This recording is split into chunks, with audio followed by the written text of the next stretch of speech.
Welcome once again to TCOV Productions.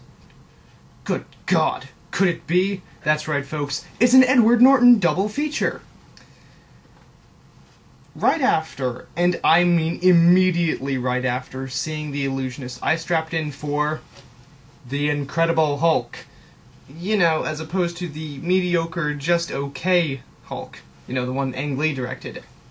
But anyway, now I know I didn't have that much to say on The Illusionist, but mostly that's because it was a really good movie and I didn't want it to turn into a ranting joy fest like my review of District 9 was. However, with this, seeing the one that Ang Lee directed and having my complaints about that one, I have a bit more to talk about just for sheer comparison. First of all, they didn't have the annoying editing style, which was already a plus. And they didn't have about half the cast running around doing Christian Bale's Batman impersonation. And believe me, you've got, like, let's see here, Bruce, his dad, and, I don't know, General Ross or whatever, doing that in the Ang Lee one, which gets just really annoying after a while. And also, you remember me saying how the Hulk looked like he was made out of rubber. Not in this one. This one has hulkish and gritty realism. Which is a nice change of pace. And also, well, I'm not going to say I didn't like the exposition in The Hulk. It did get annoying, and if you ask my brother, he fast-forwarded through the entire first scene until he becomes the Hulk, which I wouldn't recommend. But with this one, it's hard to say because it almost would appear to be a sequel, but I really don't think it is. It's an independent film that breezes through the initial part of him becoming the Hulk in the opening credits sequence, which I think was, you know, it's not necessary, but it definitely did allow for a lot more. Well, in this case, it was necessary because it allowed for the story to take, you know, full stride, which is nice because in Ang Lee's The Hulk, the becoming of the Hulk takes so very long, leaving, you know, only maybe 20 minutes at the end for the main villain of the movie to become very threatening at all. And that's the problem with Hulk in general. He's not like, you know, Peter Parker gets bit by a spider, instantly well, not instantly, but, you know, he realizes that he has the powers. With the Hulk, you know, Bruce Banner doesn't quite realize what's going on. But with this, we start out with him pretty much realizing what's happening with him. And I had mentioned in my past review of the Hulk that I wish they had done more with the conflict of the character of Bruce Banner. Well, in this one, they did, and they did so very nicely.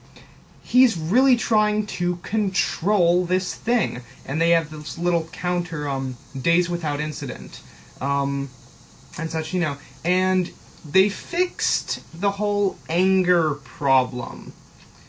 Now, you know, it's Marvel. We're gonna have more comic bookish type things, you know, the comic book accidents. So yeah, Bruce Banner becomes the Hulk by being exposed to gamma rays. And you know what? I'll buy that. He was trying to increase human immunity systems, which would cause, you know, super strong cells, that kind of thing. So I'll buy that. But him getting this transformation from his rage. Really?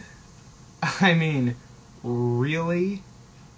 In The Incredible Hulk, they fix the problem by saying it's not just his rage, but it's one of the byproducts of rage that can actually come from other sources. It's his heart rate. And, you know, if I was any kind of professional, I would throw up a little thing of Back to the Future. Doc, what happens when it reaches 88 miles an hour? You know, but once his heart rate gets up to 200, I guess, beats per minute or whatever, that's when he transforms. His eyes get all green and so we pretty much open up in the movie him seeking a cure for it, which is kind of nice. We ended the Hulk with, you know, he's in Spain or something, Brazil, whatever, and he's pretty okay with this. You know, he's using it to, I don't know, defend the locals from, I don't know, mercenaries from the government or whatever. Um, but, you know, the Bruce Banner of the Incredible Hulk has a need to fix himself, you know. Oh, and also, I would just like to say, interesting little thing that I noticed, and maybe it's just me, but during the times when, Bruce Banner, who's also played by Edward Norton, very well, might I add, he also has the reclusive type character that, you know, you wouldn't think of, the Hulk.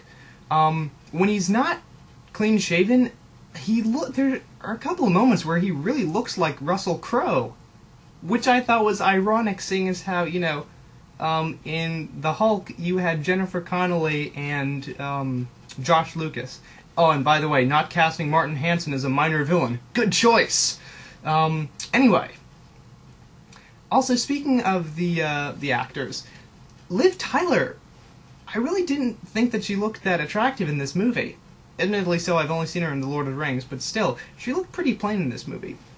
But anyway, you know, the big things about these hero movies are the effects, which are really, really good.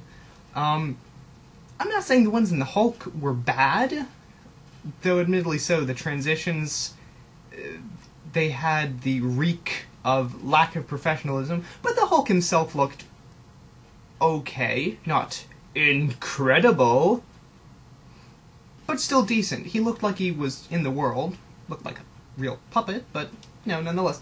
In this one, he looks a lot more believable, I think. There's just, you know, I think that the movie has grown up. It has matured from the one that Ang Lee has done to this one.